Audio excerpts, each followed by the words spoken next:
Good morning students. बेटा हम लोग 12th क्लास के जो चैप्टर नंबर 10 है ज्योग्राफी में मानव बस्ती, उसे करने का काम करते हैं। ठीक है, इसे आज समझा रहे हैं धीरे धीरे करके, और उम्मीद करूंगी बेटा आप लोग भी बड़े ध्यान से इसको सुनोगे। देखिए बेटा, सबसे पहले जब हम मानव बस्ती करते हैं तो सबसे पहले इसकी डेफिनेशन करते हैं हम लोग। डेफिनेशन में आता है घरों का वह संकुल। संकुल का मीनिंग होता है बेटा समूह। ठीक है, यानी घरों का वह संकुल जिसमें मानव रहते हैं, यानी बहुत सारे घर जो पास पास बने हुए हैं, समूह बना हुआ है जिसमें मानव रहते हैं, यानी व्यक्ति जिसमें रहते हैं और विभिन्न आर्थिक क्रियाओं में संलग्न भी होते हैं। विभिन्न आर्थिक क्रियाओं में भाई सभी को अपना जीवन निर्वाह करना, जीवन निर्वाह के लिए जरूरी है पैसा कमाना, इसीलिए हर एक व्यक्ति किसी ना किसी आर्थिक क्रियाओं में लगा हुआ, संलग्न होना यानी लगा हुआ है, उन्हें ही मानव बस्ती कहा जाता है। एक बार फिर सुनिएगा बेटा कि घरों का वह संकुल जिसमें मानव रहते हैं और विभिन्न आर्थिक क्रियाओं में संलग्न होते हैं, उन्हें मानव बस्ती कहते हैं। ओके, ये सिर्फ 2 लाइनों की डेफिनेशन है और मुझे नहीं लगता ये इतनी मुश्किल होगी कि आपको याद नहीं रहेगी। 1 मार्क्स में मानव बस्ती क्या है या मानव बस्ती किसे कहते हैं, इस तरह का क्वेश्चन आता है जो आप लोगों को करना जरूरी है। ठीक है बेटा, इसके बाद आता है बस्तियों का वर्गीकरण, यानी वर्गीकरण का मीनिंग होता है बेटा बंटवारा, यानी कि जो ये हमारी बस्तियां हैं ये कितने तरह की होती हैं। तो बस्तियां हम 2 हिस्सों में बांटते हैं बस्तियों को, एक ग्रामीण और एक नगरीय।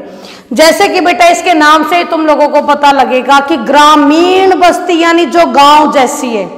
गांव में क्या काम किए जाते हैं नॉर्मली, या तो खेती बाड़ी की जाती है, पशुपालन किया जाता है, मुर्गी पालन कह लो, मछली पालन कह लो, ये सारी चीजें आप लोगों की ग्रामीण बस्तियों में की जाती है। यानी ग्रामीण बस्तियों में रहने वाले लोग प्राकृतिक संसाधनों का इस्तेमाल करके उत्पादन करते हैं। ठीक है, और ये डेफिनेशन प्राथमिक क्रियाओं की है, यानी कि जिस इलाके में, जिस बस्ती में 2/3 से ज्यादा लोग या 2/3 लोग प्राथमिक क्रियाओं में संलग्न हैं, वो ग्रामीण बस्ती कहलाती है। ठीक है बेटा, दूसरा है नगरीय बस्ती, इसका बिल्कुल अपोजिट हो गया ये।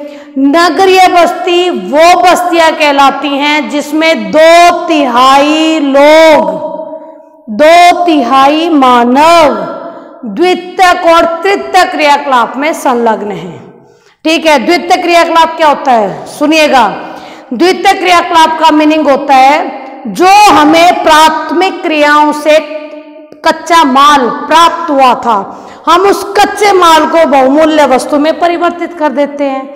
यानी आप लोगों के यहाँ जितने भी उद्योग हैं, जितने भी कारखाने हैं, जितनी भी बड़ी बड़ी इंडस्ट्रियां चीजें बनाने में लगी हुई है, ये सब आप लोगों की द्वितीयक क्षेत्र में आती हैं। और थर्ड सेक्टर यानी कि टर्शरी सेक्टर, तृतीयक सेक्टर जिसे बोलते हैं, इसमें बेटा टोटली सेवाएं प्रदान की जाती हैं, उन सेवाओं के बदले भुगतान किया जाता है। ठीक है, तो वो आप लोगों का नगरीय बस्तियों में ही होता है। इसीलिए जहां प्राथमिक क्रियाएं होती हैं वो ग्रामीण बस्तियां होंगी, जहां द्वितीयक और तृतीयक क्रियाकलाप ज्यादा होते हैं वो आपकी नगरीय बस्तियां होंगी। ठीक है, इसके बाद करते बेटा उपनगरीकरण। उपनगरीकरण बहुत ध्यान से सुनना बेटा। उपनगरीकरण यानी नगरीकरण का ही एक स्वरूप है उपनगरीकरण।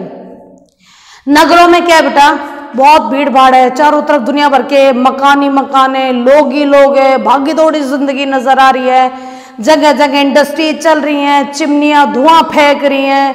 यानी कि नगरीकरण यही तो है जो बहुत फास्ट है, जिसमें बहुत भीड़ भड़ाका है, जिसमें प्रकृति से नाता तकरीबन टूट जाता है।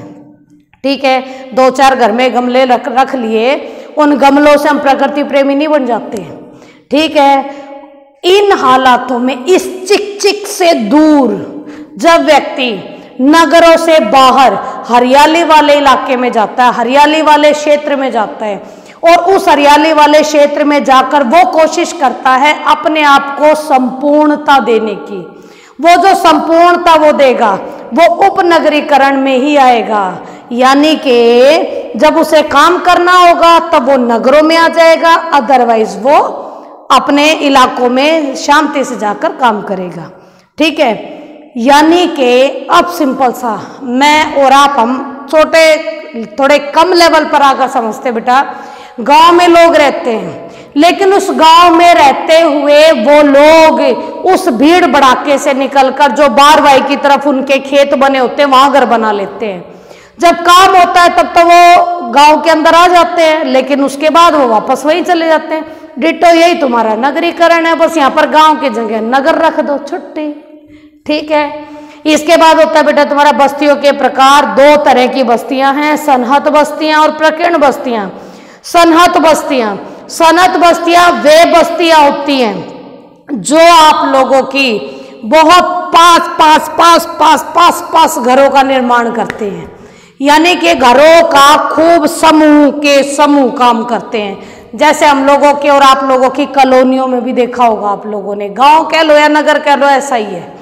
ठीक है, जिसमें घर बहुत पास बने होते हैं। डिट्टो वही बेटा जो आप लोगों ने इंडिया वाली बुक में जो गुच्छित बस्तियां पढ़ी थी, डिट्टो वही।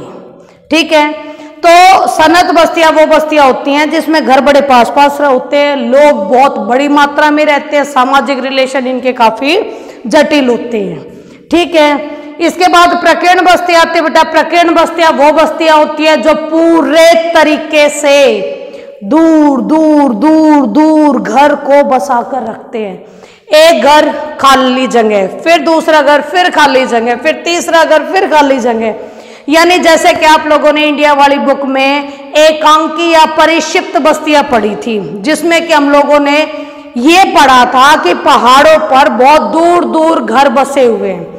ठीक है, और वो लोग केवल तभी मिलते हैं या तो उन्हें बाजार आना हो, क्योंकि सभी का बाजार एक है, या फिर उन्हें मंदिरों में जाना हो, या कोई सामाजिक समारोह जिसमें सभी आएंगे शरीक होने के लिए। ठीक है, तो ये होती है आप लोगों की प्रकीर्ण बस्तियां जिसमें घर काफी दूर होते हैं। इसके बाद बेटा ग्रामीण बस्तियों को प्रभावित करने वाले कारक है, यानी कि हम लोग जो ग्रामीण बस्तियां निर्मित करेंगे उसमें सबसे ज्यादा जरूरी चीजें क्या हैं। पहली चीज जल आपूर्ति। बिल्कुल सिंपल है भाई, पागल से पागल को भी समझ में आएगा कि जल आपूर्ति क्यों जरूरी है। क्योंकि बेटा वो ग्रामीण बस्तियां हैं, ग्रामीण बस्तियों में कृषि सबसे प्रमुख कार्य है और कृषि के लिए सिंचाई बेहद जरूरी है। सिंचाई तब तक नहीं हो सकती जब तक पानी की उपलब्धता नहीं हो सकती, इसीलिए जल की उपलब्धता सबसे मस्ट है किसी भी गांव को बसाने के लिए। ठीक, इसके बाद आता है बेटा भूमि। फिर वही बात आ जाएगी, भाई ग्रामीण बस्ती है, कृषि करनी है तो उपजाऊ भूमि का होना भी बेहद जरूरी है। ठीक है, इसीलिए इन दो को मिक्स करके बताती हूं। गंगा और सिंधु के मैदान जितने दूर तक फैले हुए हैं, सारी जगह आप लोगों को ग्रामीण बस्तियां बहुत बड़े लेवल पर मिलेंगी।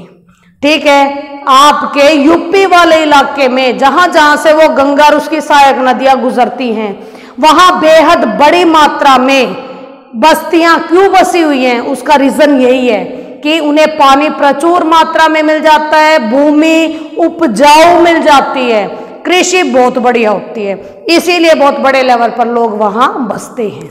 ठीक है, इसके बाद है बेटा उच्च भूमि क्षेत्र। उच्च मीन्स ऊंचाई वाले भूमि के क्षेत्र।